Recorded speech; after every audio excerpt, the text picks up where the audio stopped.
बिस्मिल्लाहिर्रहमानिर्रहीम। अस्सलाम वालेकुम। नाज़रीन, अमरीकी खातून ओनेजा की कहानी जो है अभी ख़त्म नहीं हुई। बहुत से लोग सवाल कर रहे थे कि अमरीकी खातून कहाँ गई है। हमने अमरीकी खातून के बारे में बहुत सी ऐसी तफसीलात इकट्ठी की है मेरी टीम ने कि आप सुनेंगे तो आप हैरान हो जाएंगे। कहानी इतनी सादी नहीं है जितनी कि दिखाई देती है, और सिर्फ आशिकी और माशूकी नहीं है बल्कि इससे भी आगे की कहानी है।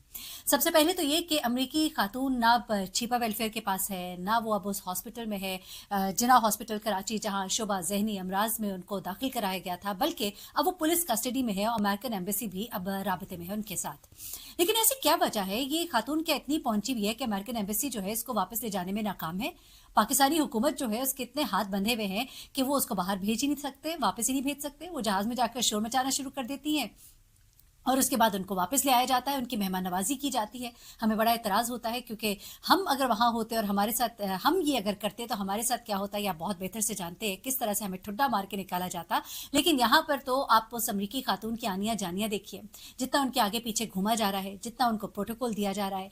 और ये खातून जो है ये लोगों का मजाक उड़ाती फिर रही है। छिपा साहब जब बात कर रहे थे उनको कहती है कि तुम चुप कर जाओ, तुम बहुत ज़्यादा बोलते हो, और इस तरह की बातें करी। और हमारी तो क्या कहना चाहिए कि बस एक अमरीकी खातून आ क्या गई हैं कि हम तो उनके पीछे पीछे घूम रहे हैं। लेकिन बड़ी हैरत की बात है कि अमेरिका में इस वक्त पाकिस्तानियों की बड़ी तारीफ हो रही है। कहा यह जा रहा है कि पाकिस्तानी कौम जो है वो बहुत ही मेजबान कौम है, हमें एक मेजबान कौम का कहा जा रहा है। चलिए, तो बहुत अच्छी बात है, आप किसी का ख्याल करें। लेकिन जिस तरह से ये बुद्धू बना रही है तो बुद्धू मत बने। मुझे इस पर एतराज है कि हमारे साथ जो सलूक होता है, चले ठीक है, हम अच्छा सलूक करके हम जवाब तो दे सकते हैं, लेकिन वो जिस तरह से आपको बेवकूफ़ बना रही है और उसके पीछे कहानी जो है कॉल सेंटर की कहानी है। वो कॉल सेंटर की कहानी जरा मैं आपको सुनाती हूँ तो आप बड़े हैरान होंगे। अब ये खातून जो है कहाँ पर है, मैंने आपको बता दिया कि ये पुलिस के पास है। लेकिन एक बात है, खातून की तबीयत बड़ी खराब है, खून की कमी है, पाँव सूज गए हैं और एक ऐसी बीमारी में मुब्तला है कि जिसका इलाज जो है वो बड़ा ही मुश्किल है। ये बीमारी जो है 2% अफराद को, पूरी दुनिया में 2% अफराद को इस बीमारी का सामना है, और इस बीमारी की वजह से ये खातून किसी भी वक्त खुदकुशी भी कर सकती है, जिसके बारे में ये उनके डॉक्टर्स का कहना है। अब वो कौन सी बीमारी है जनाब? इसे कहते हैं बाइपोलर डिसऑर्डर, जिसमें इंसान एक वक्त में एक शख्सियत और दूसरे वक्त में कोई और शख्सियत होता है। तभी एक वक्त में वो कहती है कि मैंने जाना है, एक वक्त में वो कहती है कि मैं नहीं जाऊंगी। किसी वक्त वो कहती है कि मुझे पाकिस्तान बहुत पसंद है, और किसी वक्त कहती है कि मुझे इतने पैसे दो तो मैं वापस चली जाऊंगी।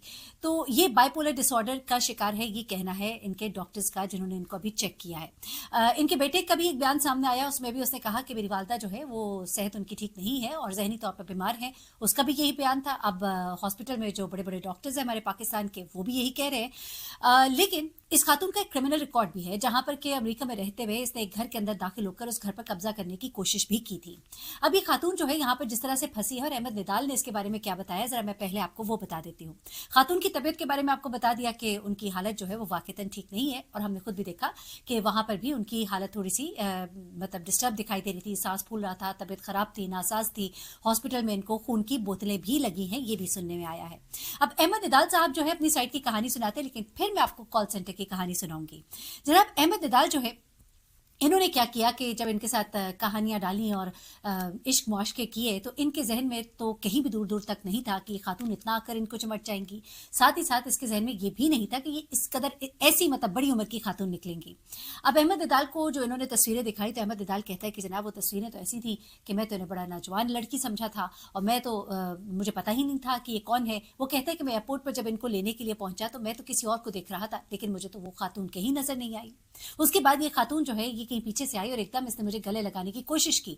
मैंने दूर भागने की कोशिश की तो इसने मुझे बताया कि मैं हूं अनेजा। वो कहता है कि मैं तो हैरान और परेशान रह गया। मैं तो इसको अपने घर भी नहीं ले जाना चाहता था, लेकिन ये बजिद थी कि मैं तो तमाम कश्तियां जलाकर आई। मैंने अपना शौहर छोड़ दिया, मैंने अपने बच्चे छोड़ दिया, अब तो मेरे पास कोई ठिकाना नहीं। वो कहता है चारों नाचार मुझे अपने माँ बाप को बताना पड़ा, लेकिन उन्होंने जब इसको देखा तो उन्होंने इससे अपनाने से इनकार कर दिया। अब जरा अहमद निदाल का सच भी आपको बताऊं, क्योंकि अहमद निदाल के पीछे जब मीडिया पड़ा, जब ये खातून मंजर आम पर आई, जब इस खातून को वीज़े फराहम किए गए, टिकट फराहम किए गए, जाने से इनकार हुआ, मीडिया में इनको पजीराई मिली, इनको नजर आया कि यार मैं तो बड़ी चीज़ हूँ, इन्होंने पैसों की डिमांडें शुरू कर दी। लेकिन ये जो खातून है, इनसे बचने के लिए अहमद निदाल अपनी फैमिली के साथ अपने घर से फरार होता है करोला में, जो कि 2008 होंडा सिटी माजरत के साथ होंडा सिटी थी, 2008 मॉडल था। तेजी से निकालता है, मोटरसाइकिल में टक्कर दे मारता है। वो कहता है कि भाई मेरी तो इससे जान छुड़ाओ, मैं तो इससे शादी नहीं कर सकता, मेरे तो घर वाले नहीं मानते। सुनने में आया है कि अहमद निदाल के वालिद जो है वो भी पुलिस में काम करते हैं। अच्छा चले ठीक है, अच्छी बात है, लेकिन अहमद निदाल साहब क्या करते हैं? अहमद निदाल के बारे में हमने मालूम किया तो मालूम हुआ कि अहमद निदाल तो किसी कॉल सेंटर में काम भी करते रहे और ये ताल्लुकात और ये आशिकी जो है ये चली है वहां से ही कहीं। जी हाँ, कॉल सेंटर में रहते हुए आपका जो मामला है वो बहुत से फॉरेनर्स के साथ आपका सवाल जवाब होते हैं, आपकी बातचीत होती है, कुछ चीज़ों के बेचने के मामलात होते हैं, कुछ इन्फॉर्मेशन प्रोवाइड करने के मामलात होते हैं। ऐसे में इन्होंने कोशिश की अहमद निदाल साहब ने कि यार किसी तरह से तो मैं बाहर जाऊँ। अब बाहर जाना इतना आसान तो रहा नहीं, पहले तो फिर भी कुछ पॉलिसीज़ नर्म थी, अब तो पॉलिसीज़ बहुत सख्त हो गई। अहमद निदाल को आसान तरीन तरीका ये नज़र आया कि किसी लड़की को फंसा लूँ अमरीका में, चाहे काली हो चाहे गोरी हो, लेकिन हो वो ग्रीन कार्ड होल्डर। जनाब अब यहाँ पर इनका ताल्लुक वास्ता बनता है ओनेजा से। अब सुनने में आ रहा है कि ओनेजा और इनके दरमियान कुछ पैसों के मामलात भी हैं। ओनेजा जो बार बार कहती हैं कि मुझे 5 दो, मुझे 10 दो, मुझे 20 दो, वो इसलिए भी है कि वो अपने पैसे फंसा चुकी हैं। वो जो लोगों को दिखाती हैं 100-100 नोट की गड्डी और कहती हैं कि ये पैसे जो है मुझे दिए गए, मैं तो इतने 5-6-10,000 डॉलर लाई थी और ये जो है पैसे उसके आवाज मुझे किसी ने दिए, मेरे साथ तो बड़ा फ्रॉड हो गया। लेकिन ये सुनने में आ रहा है कि गालबन ये फ्रॉड जो है उनके साथ अहमद निदाल ने किया है। अहमद निदाल से कुछ पैसे हैं जो कि उन्होंने लेने हैं, वो पैसे लिए बगैर भी वो नहीं जाने वाली। उसके अलावा अहमद निदाल से कुछ उनका हिसाब किताब अभी बाकी है। कुछ कहानियां हैं कॉल सेंटर की जो अभी सामने आएंगी तो आप हैरान हो जाएंगे कि कॉल सेंटर के अंदर से कैसी कैसी कहानियां जन्म लेती हैं और कैसे कैसे ताल्लुकात मंजर आम पर आते हैं। ये बातें जो है मेरे साथ एक रिपोर्टर ने शेयर की हैं और उन्होंने बताया है कि ये कहानी जो है ये काफ़ी गहरी है। मेरी बात आपको तब समझ आएगी जब मैं आपको इसकी और डिटेल्स बताऊंगी, क्योंकि कुछ डिटेल्स ऐसी हैं जो बताई नहीं जा सकती और कुछ ऐसी है जो आपको बताई जा सकती हैं। यहाँ पर आप ये भी कहेंगे कि यार अब तो अमेरिकन एम्बेसी भी आ गई, ये खातून कौन सा ऐसा तोप का गोला है कि जिनको कोई लेकर ही नहीं जा सकता। तो उसकी वजह जनाब ये है कि अमेरिकन एम्बेसी को क्या पड़ी है, खातून का वीजा हमने एक्सटेंड खुद ही करा दिया। खातून को जाना होगा अपने टिकट का बंदोबस्त करेगी, नहीं तो फिर उसके साथ जो भी होना होगा वो होगा। लेकिन अमेरिकन एम्बेसी किसी को जबरदस्ती नहीं लेकर जा सकती। उनके कवानीन के मुताबिक अगर कोई शख्स अपनी मर्जी से वापस जाना चाहता है तो ठीक है, रहना चाहता है तो रहे, वीजा उसका है तो फिर वो इस वीजे की मियाद के अंदर उसके ऊपर किसी भी किस्म की सख्ती नहीं कर सकते अनलेस उसकी कोई क्रिमिनल एक्टिविटी हो। अब यहाँ पर आपको मालूम ही है कि जो लोग जरा कवानीन से वाकिफ है वहां पर तो बड़े केसेस कर दिए जाते हैं। जरा सी आपके राइट्स के खिलाफ कोई काम किया जाए, आपको हाथ लगा दिया जाए, आपको बोल दिया जाए, आपको ज़बरदस्ती कर दी जाए, तो फिर ऐसे में मामलात को बड़े तरीके से हैंडल किया जाता है और ऐसे मैनेजर को किसी भी किस्म की ऐसी उसके ऊपर नहीं कदगन लगाई जाएगी या उसको कोई इस तरह का फोर्स नहीं किया जाएगा कि वो वापस ज़रूर ही आए, यहाँ तक कि उसकी वीज़े की मियाद जो है एक्सपायर हो जाए, फिर पाकिस्तानी हुकूमत उसको भेजेगी तो फिर वो उसको रिसीव भी करेंगे, फिर उसके साथ जो भी वहाँ पर करेंगे तो वो देखा जाएगा। अलबत्ता अमेरिकी मीडिया में इससे ओनेजा जो है वहाँ भी बहुत मशहूर हो गई हैं। पाकिस्तान में तो हुई थी लेकिन अब इनकी शोहरत जो है इंडिया, अमेरिका, यूके हर जगह उनकी शोहरत पहुंच चुकी है और हर जगह ये बात की जा रही है कि ये खातून जो है ये बहुत ही चालाक है।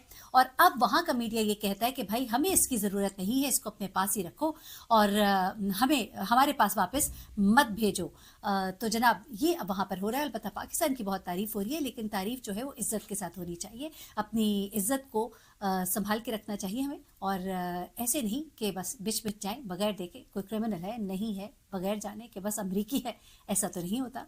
करूँगी। अपना बहुत ख्याल रखिएगा, दुआ में याद रखिएगा। अल्लाह हाफ़िज़।